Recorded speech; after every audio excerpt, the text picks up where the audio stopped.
بسم اللہ الرحمن الرحیم۔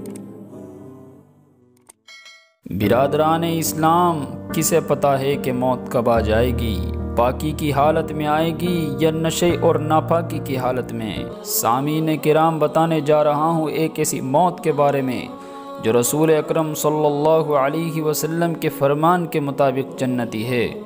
حضرات، اس ویڈیو کی آواز کو سنانے سے پہلے آپ سامعین کو بتاتا چلوں کہ اس بزرگ ہستی کے ساتھ ہوا کیا ہے۔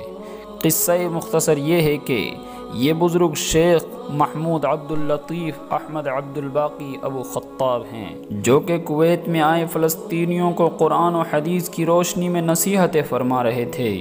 اسی دوران بیان کرتے کرتے موت آنے سے پہلے بس آخری بار زبان سے جاری ہو گیا، لا الہ الا اللہ محمد الرسول اللہ صلی اللہ علیہ وسلم، اور فوت ہو گئے۔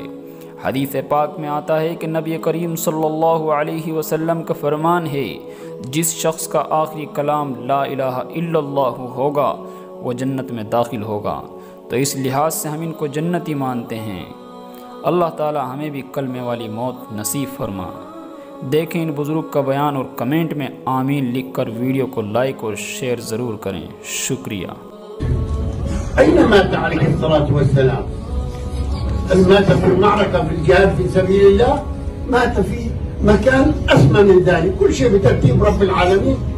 مات في أحضان زوجته.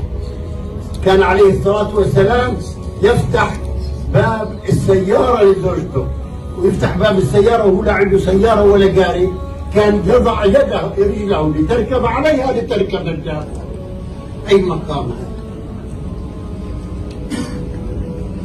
نعود إلى ماي والد ماي أبو عمر، حديث الرسول عليه الصلاة والسلام: إنما هو جنتك ونارك، إنما هو جنتك.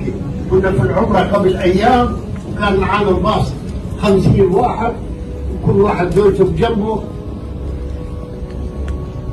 بقول لهم لا إله إلا الله، لا إله إلا الله، لا إله إلا الله، لا إله إلا الله.